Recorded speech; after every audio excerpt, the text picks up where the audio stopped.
Famille, justice, enfance.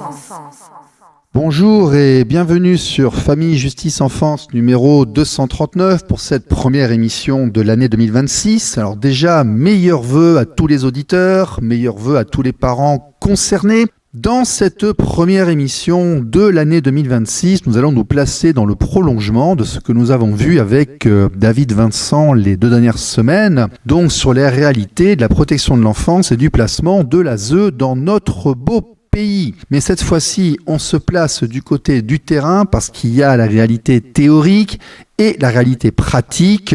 C'est pas forcément très beau à voir. Aujourd'hui, il y aura beaucoup de maître Michel Amas. La réalité du terrain, dans sa cruelle cruauté, de manière extrêmement crue. Allons-y gaiement, ne bougez pas, c'est ça. Bonjour, je m'appelle Michel Amas, je suis avocat au barreau de Marseille, donc je réponds volontiers à votre demande de donner quelques explications sur les enfants placés.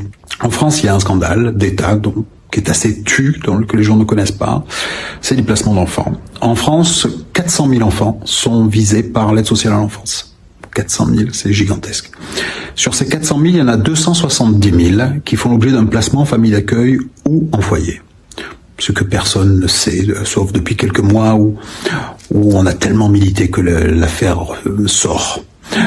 C'est extrêmement violent. Il faut que vous sachiez que le juge ne rend pas vraiment la justice. La justice est rendue par les services sociaux. Le juge est souvent une chambre d'enregistrement des décisions des services sociaux. Il ne rend pas la justice, il la garde. Pas tous. Certains juges se rebellent.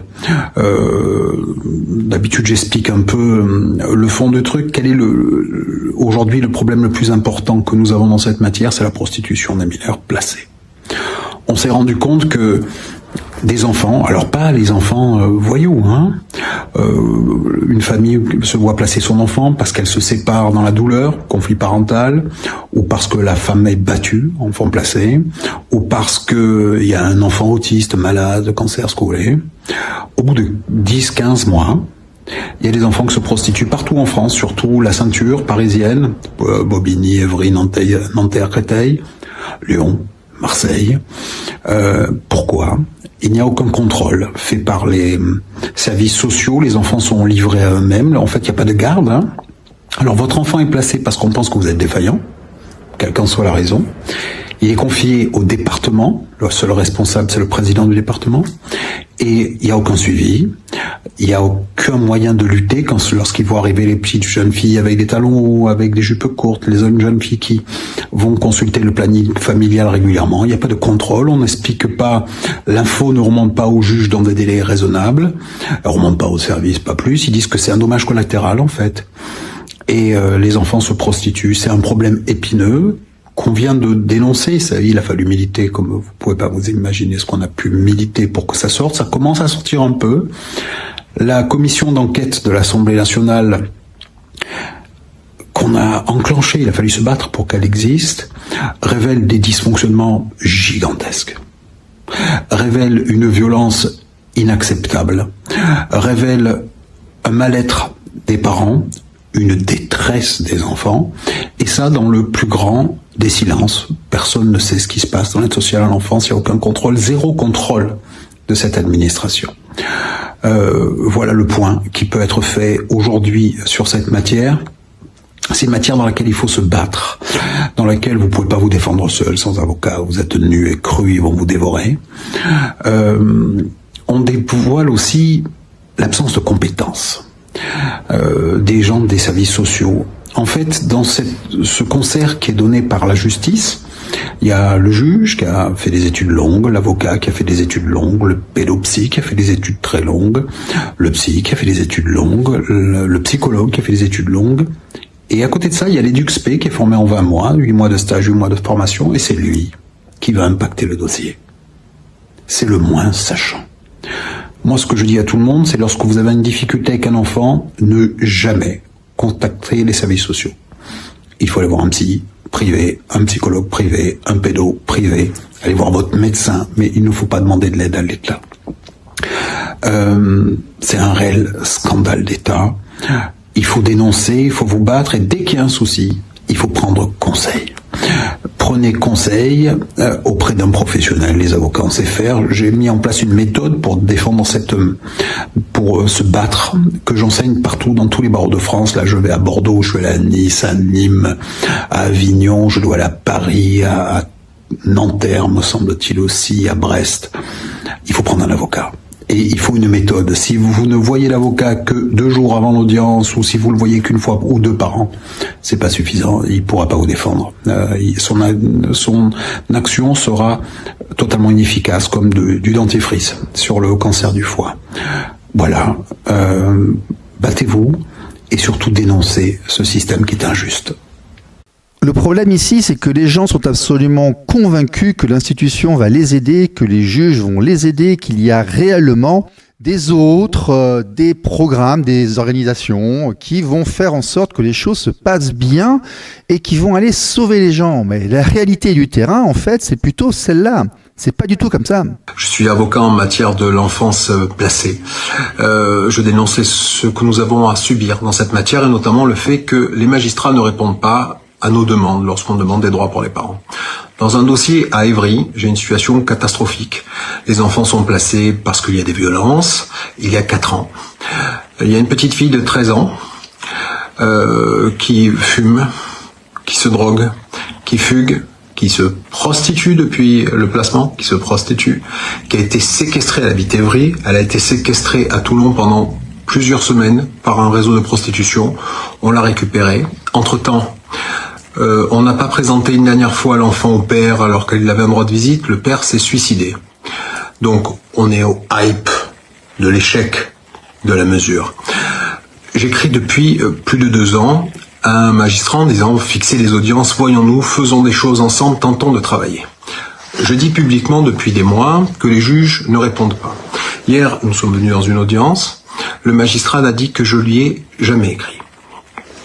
Alors regardez, c'est tout simple. Voilà. Les 40 courriers que j'ai adressés, donc des requêtes pour que nous nous rencontrions rapidement, que j'ai adressées de manière régulière dans ce dossier à ce magistrat d'Evry. Vous les voyez puisque, vous voyez, je demande à ce qu'on se voit de manière urgente. Voilà, ça, ce sont tous les courriers que j'ai adressés. Le problème est là. Les magistrats ne répondent pas, la loi ne les oblige pas à nous répondre, et certaines mentent. Là, hier, on m'a dit à l'audience que je n'avais jamais écrit au magistrat, et je rapporte la preuve, je l'ai déjà fait hier par courrier, je ne le fais pas sur Internet. Ce que je dis, je ne le fais pas sur Internet. Sur Internet, je dénonce tout ça. Tout ça, c'est les courriers qu'elle dit ne pas avoir reçus. Voilà. C'est ça, le problème que nous avons. Le fait de ne pas répondre à un avocat, aux demandes des parents, c'est méprisant. Ça révèle une absence totale d'existence des parents en tant que partie. C'est-à-dire, elle n'est pas considérée comme un objet, comme un intervenant à la procédure. C'est le sujet. C'est-à-dire, c'est un mépris total du travail qui peut être fait par les parents. C'est-à-dire, ils ne sont pas assimilés à la mesure. Et sur l'année, il y a eu un rendez-vous. Père suicidé, après un droit de visite non fait. Enfant toxico, enfant en fugue, enfant qui se prostitue, enfant séquestré pendant des mois. Elle vient nous dire que on n'a pas envie de travailler avec eux. J'ai honte. Vous devez avoir honte. Voilà, j'ai honte de ce qui se passe dans cette matière. Tant qu'on ne réformera pas, tant qu'on n'aura pas les mêmes armes, les gens sont livrés à la violence, à une violence qui est inacceptable. Ok, donc la justice, les juges, très souvent, donc, ce sont des femmes, ce sont des jeunes femmes, ce sont des positions de débutants, de carrière. Ok, donc ça fonctionne pas. Donc peut-être que les services sociaux, eux, ça fonctionne. Ce sont des vrais professionnels. Tout du moins peut-on l'espérer. Je dénonce depuis des années la situation des parents qui sont pris dans les nasses de l'aide sociale à l'enfance. Comme vous le savez, nous travaillons, on récupère les enfants plein. Pourquoi ? Parce qu'on a mis en place une méthode. Cette méthode consiste à mettre les parents en soins, en thérapie pour travailler leur parentalité. Si on a les deux, on essaie de faire une thérapie familiale. Si on les a pas, d'ailleurs, on la propose. Et surtout, on débriefe par écrit tout. Les parents font des débriefs écrits de tous les droits de visite, qu'on envoie au juge, à tout le monde, on débriefe par écrit plein de choses. Et j'écris régulièrement pour dire où on en est, où on est le client par rapport à lui, sa vie du dossier, où il en est. C'est pour ça qu'on avance, parce qu'on travaille énormément par écrit. Donc, assez régulièrement, une fois ou 2 ou 3 par semaine dans quasiment tous les dossiers, on écrit à tout le monde. Alors, regardez. Là, dans un des dossiers, j'écris au magistrat où il y a une dame qui avance beaucoup, elle fait bien. Alors, je vous montre, il faut que vous le voyez. Ça, c'est le courrier que j'ai reçu du responsable de l'aide sociale à l'enfance. C'est Paris, d'accord? C'est la prévention de Paris, voilà. Alors, je vais vous le lire et vous allez comprendre ce qu'est le néant. Maître, donc c'est moi, mettre une formule de politesse. Pourriez-vous cesser dès à présent de nous adresser des courriels où je justifie du travail fait par la cliente, où elle en est, ce qu'elle a entendu et compris du rendez-vous? Pourriez-vous dès à présent arrêter de nous adresser les courriels? Pour rappel, notre interlocutrice est Madame Machin. Votre rôle pourrait se révéler pertinent vis-à-vis de la justice éventuellement, mais aucunement avec le secteur de l'ASE. C'est avec l'ASE qu'on doit travailler. Donc je lui dis le travail qui est effectué par la cliente pour travailler avec eux. Elle me dit non, ça pourrait le juge, mais nous non. Vos courriels nous dérangent et nous éloignent de la situation de l'enfant. Je adresse copie de la présente au magistrat. Inutile de vous dire que je viens moi de saisir le magistrat en disant que les incompétents comme ça. Les incompétents comme ça, les nuisibles, il faut les écarter. Quand nous disons, nous, professionnels de cette matière, il y a un problème majeur, mais il y a de plus en plus de magistrats avec nous, hein. Il y a un problème majeur. Ils pensent qu'ils sont seuls chefs, qu'il n'y a qu'eux qui savent. Ils refusent le travail qui est fait par les parents. C'est-à-dire qu'ils donnent, par exemple, à cette dame-là, depuis septembre, je vais vous dire sur mon ordinateur, elle a rencontré les services sociaux 29 minutes. Elle a rencontré 29 minutes. Alors que moi, on en est à 12 heures de thérapie avec comme si et de thérapie familiale avec son mari. Et elle voit son enfant de manière régulière et débriefe tout par écrit. Nous, on a fait un travail de plus de volumineux, en tout, 29 minutes. Et quand je justifie du travail fait par ma cliente, ils m'écrivent que mes courriers dérangent. Voilà, c'est simple, hein, c'est à Paris, sous direction de la prévention de la protection de l'enfance, quai de la Râpée. Vous voyez, c'est pas loin.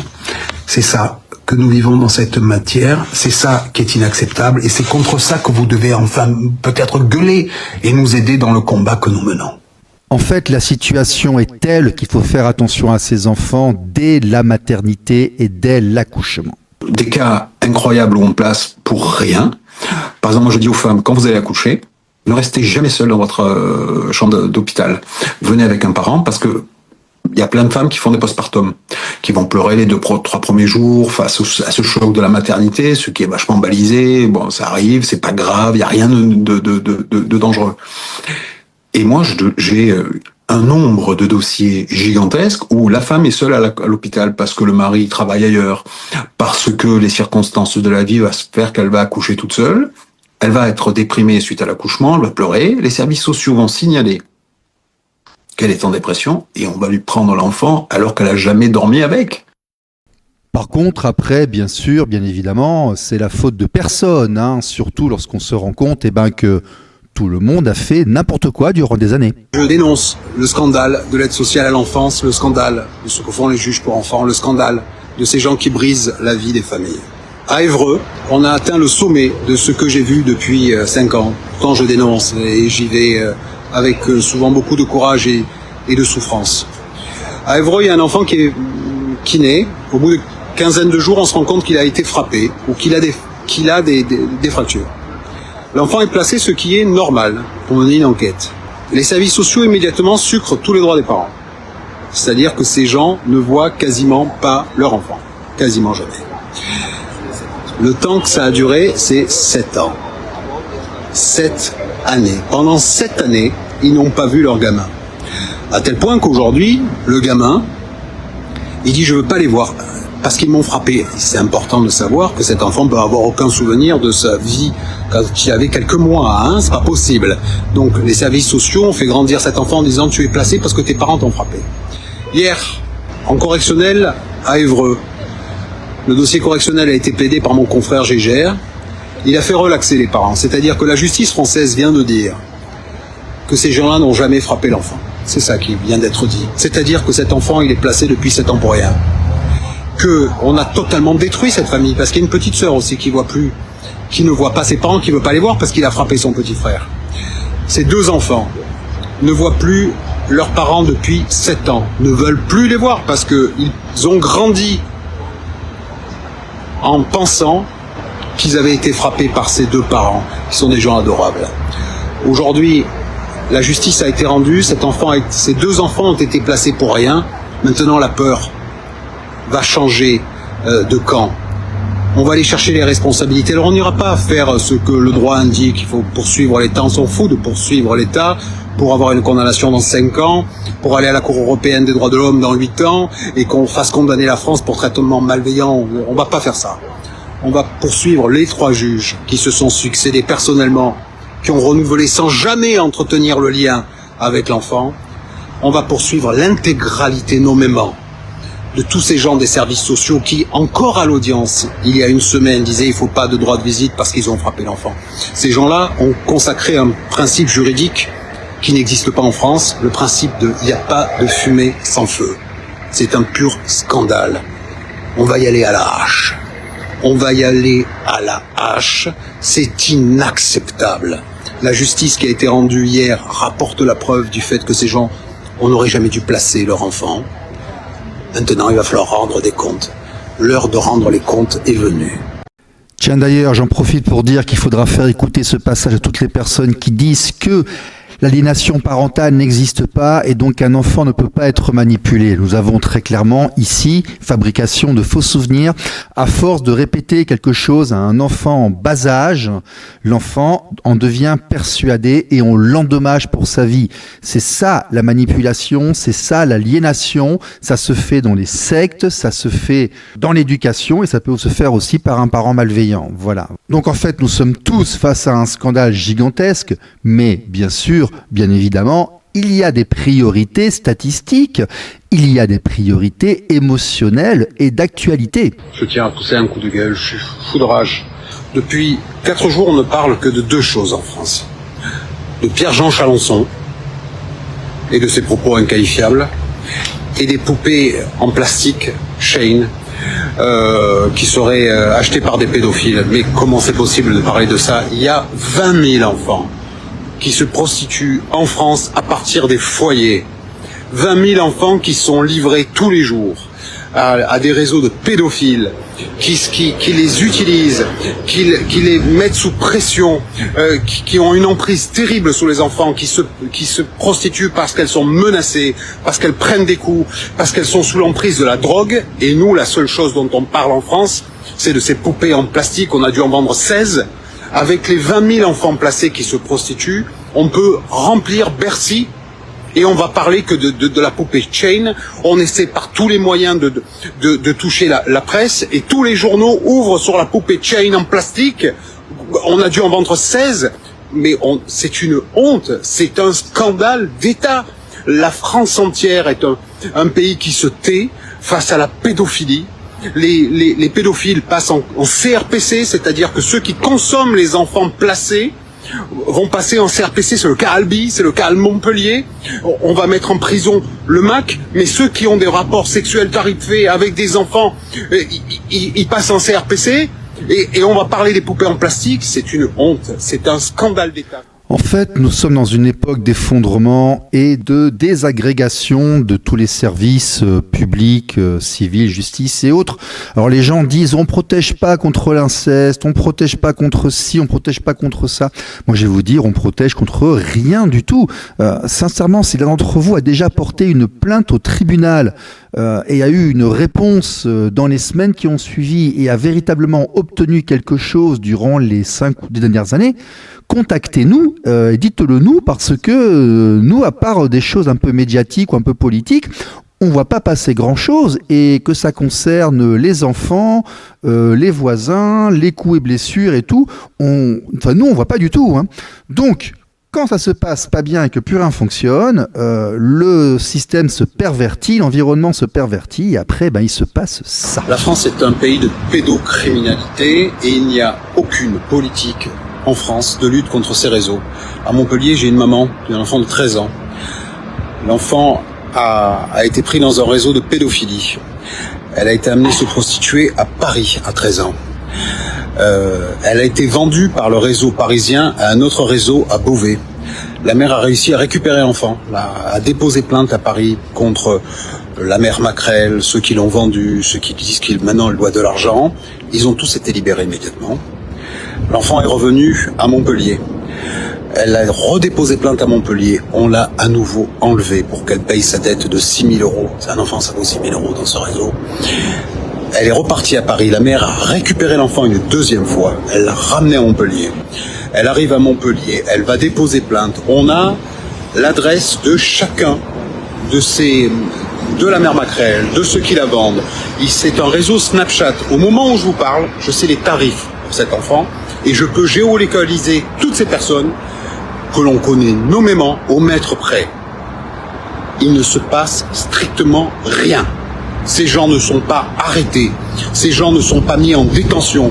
Ils séquestrent cet enfant depuis... Elle a été enlevée samedi.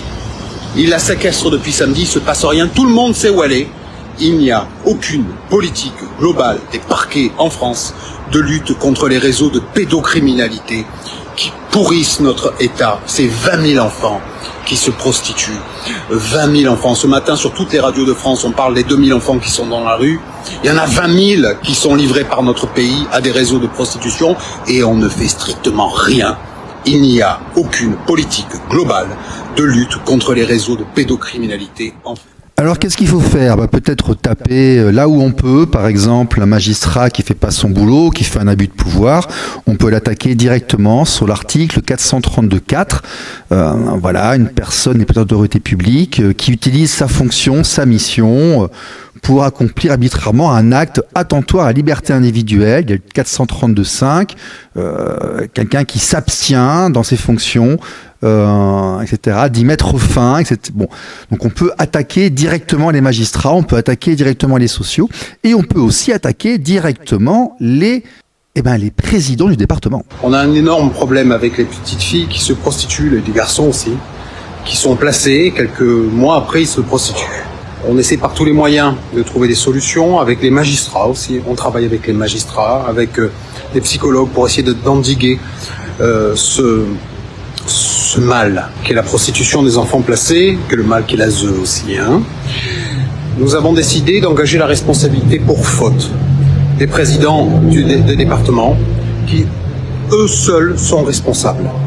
Alors, les enfants ne sont jamais placés à la ZEU, ils sont placés auprès du président du département. Donc on va engager la responsabilité pour faute des présidents de département, celui de l'Essonne, celui de Seine-et-Marne, celui des Bouches-du-Rhône, pour ces petites filles qui n'ont pas été surveillées. C'est un défaut total de surveillance, de prise en compte de l'enfant et surtout pour l'inaction préalable, l'inaction qui a conduit à la prostitution de l'enfant et surtout l'inaction par la suite quand ils ne font rien pour les aider à en sortir. Voilà. On va le faire avec mon confrère Olivier Lemaillou, qui est avocat à Marseille. On va déposer les dossiers dans les jours à venir. Maintenant, il est temps que les gens rendent des comptes. Alors, il y a aussi la voie législative. Au passage, il y a une petite pétition qui tourne, que je vous encourage tous à aller signer éventuellement. Nous avons mis en place un projet de réforme profond de la procédure. Ce projet de réforme tente à donner des droits aux parents. C'est-à-dire quand vous posez une question au juge pour enfants, il ne vous répond pas parce qu'il n'a pas l'obligation de vous répondre. Dans cette réforme, le juge a l'obligation de répondre dans les 15 jours. Il y a un appel de cette décision dans les 2 mois. Et surtout, le juge a l'obligation de transmettre à tous le rapport des services sociaux 15 jours avant l'audience. C'est une loi qui va tout changer, ça va rééquilibrer le match. Donc ici, il y a un lien. Pour signer cette pétition, il y a déjà 30 000 personnes qui l'ont signée. Il faut agir, signer la pétition. Voilà, comme vous pouvez le voir, il reste encore des choses à faire. Cette année, nous parlerons de tout ceci. Nous ferons aussi de la sociologie, de la psychologie, nous interviendrons des auteurs, des universitaires, nous ferons aussi des témoignages. Nous sommes repartis pour une nouvelle année civile de militantisme pour la protection de la famille et de l'enfance. Et pour nous quitter, une petite reprise d'une chanson de Francis Lalanne. Je vous dis à tous à très bientôt et c'est parti pour une année 2026. Ça va dépoter cette année, on le sent tous là.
RLP. Radio libre en Périgord. Famille, justice, enfance.